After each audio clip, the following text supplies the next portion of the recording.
Salut la compagnie, c'est Jules Melon et aujourd'hui on se retrouve pour un petit podcast bonus en solitaire sur un film que j'ai bien failli rater en salle, mais j'ai trouvé le créneau qu'il me fallait au bon moment pour donc découvrir sur grand écran After Sun, le premier long métrage de Charlotte Wells, britannique donc, avec au casting dans les rôles principaux Paul Mescal, qui est nominé pour les Oscars sur cette prestation.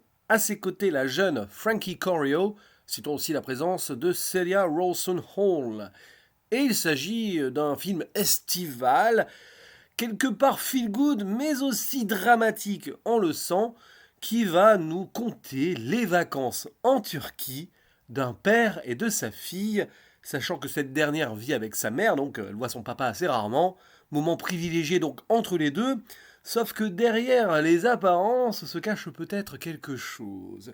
Mais je n'en dis pas plus. Et donc, je viens ici peut-être de vous faire le synopsis le plus court de l'histoire de ma chaîne.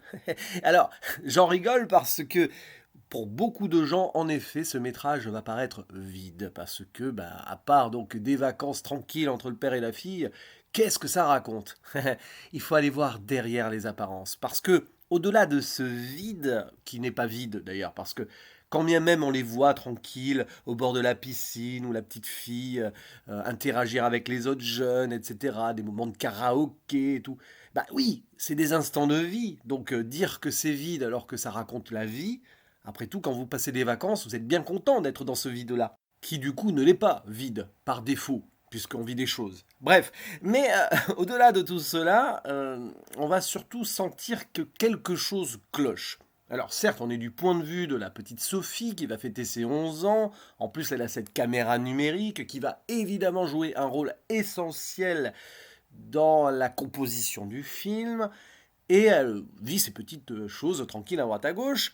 Les relations avec le père semblent au beau fixe. Il est assez aimant avec elle, même s'il la traite plus comme une gamine encore, mais ça, comme beaucoup de papas avec leurs enfants qui commencent tout doucement à voir l'adolescence pointer.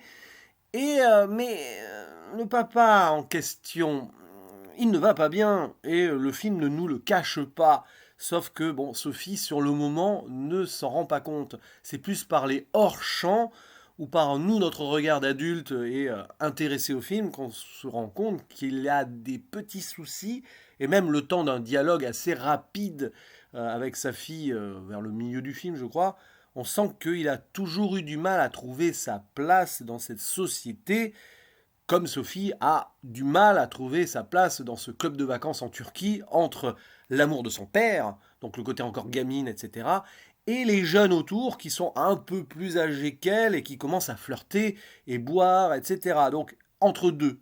Et ce film est absolument brillant sur ce point, parce que Charlotte Wells ne s'embarrasse pas d'artifice, même si ça raconte pas grand-chose, les plans parlent d'eux-mêmes, au-delà des dialogues très souvent, et il n'y a pas besoin de faire de l'esbrouf de mise en scène pour nous filmer des choses très belles, très simples, et par quelques mouvements de caméra, par quelques choix de perspective, à certains instants, tu comprends tout au-delà des mots. Et là, elle a trouvé une sorte de grâce, je trouve, la réalisatrice, et dans une mise en scène assez épurée, c'est formidable.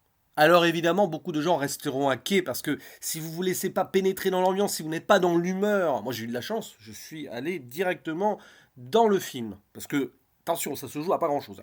Eh bien oui, vous allez trouver le temps long, vous allez vous dire, ouais, alors tout ça pour ça, ok.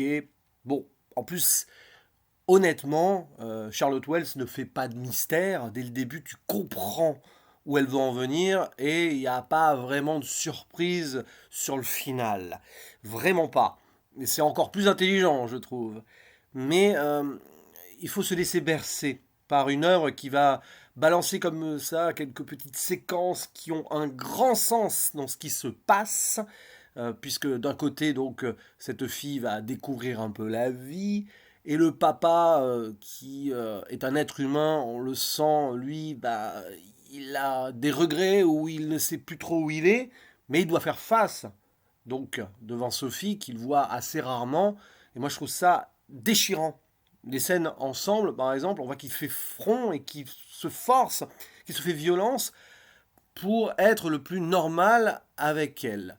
Et il y a des moments comme ça qui paraissent anodins, des discussions sur le bord de la piscine, très bien filmées, souvent de dos.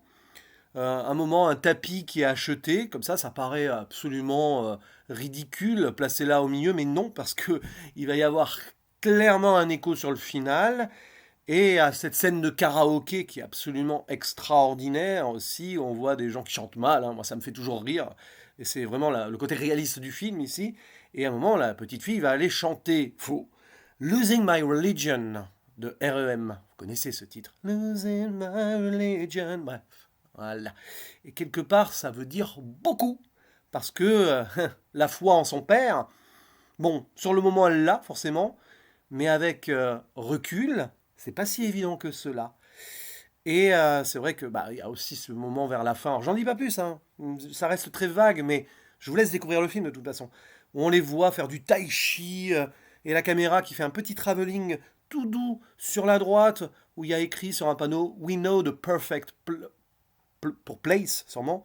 Perfect place. Ouais. Où ça? Sur cette terre où d'ailleurs, quand on observe les étoiles, on est plus ou moins tous ensemble, puisqu'on a à peu près le même ciel. Il y a plein de discours comme ça qui paraissent un petit peu farfelus, mais alors ça fait totalement sens par rapport à la construction d'un film qui joue sur la temporalité aussi. Là, vous allez me dire, oh, tu en dis beaucoup. Non, dès le début, tu le vois. De toute façon, l'utilisation de cette caméra numérique n'est pas fortuite, et tu sens qu'il y a de la réminiscence derrière. Et vous pouvez imaginer les choses, mais je reste volontairement évasif. Cependant, ça fait écho aussi à un moment où on voit le père qui est un petit peu absent intérieurement et qui apparaît en tant que reflet sur un poste de télévision éteint, image pas très claire de son subconscient peut-être qui ne l'est pas aussi. Donc ce film fonctionne super bien sur tous ces points-là. On a ici l'histoire donc d'un homme qui est probablement under pressure, sous la pression. Petit clin d'œil, puisqu'il y a le morceau de Queen et David Bowie qui résonne à la fin. Et donc cette petite fille qui, elle, a d'autres priorités au moment donc où elle est en vacances. Et on va la voir découvrir des belles petites choses. Donc on est vraiment entre ce feel-good estival et ce drame humain profond. Le film trouve cet équilibre parfait sans trop en dire, mais en disant suffisamment de choses. Presque, je lui reprocherais sur la fin de trop être frontal par rapport à ce qu'il a pu donc nous proposer avant. Limite, c'était pas la peine. Même si ça nous offre un plan final extraordinaire, panoramique, qui englobe des temporalités un petit peu et qui renforce les regrets ou l'envie de comprendre peut-être de la part de Sophie. Je reste pseudo-évasif, mais bon, de toute façon, ce n'est pas un film qui se spoil, ça, c'est un film à vivre. Il faut être totalement intense dans son visionnage, et si vous êtes parfaitement attentif, au bout de 15 minutes, vraiment, hein, à peine, même pas, hein, vous savez très bien où on va aller. Il peut toujours y avoir un doute sur deux, trois trucs, mais ça, on s'en fiche, parce que le film, après, ne nous prend pas vraiment par la main, mais quand même, nous effleure celle-ci et nous guide tout en nous laissant libres de nos mouvements, on va dire, intellectuels. Et c'est un film vraiment, vraiment très profond que je vous recommande.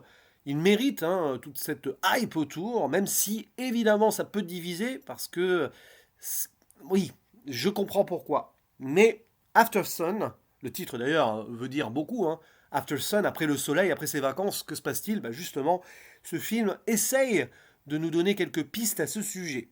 Bref, à vous la parole dans les commentaires. Suite à ce podcast, vous voyez, un petit peu flottant comme ça, mais c'est exactement l'univers du film. J'attends vos réactions, si vous en avez évidemment, parce qu'on peut en débattre et en discuter ensemble avec plaisir de celui-ci. Je vous dis à la prochaine, ciao.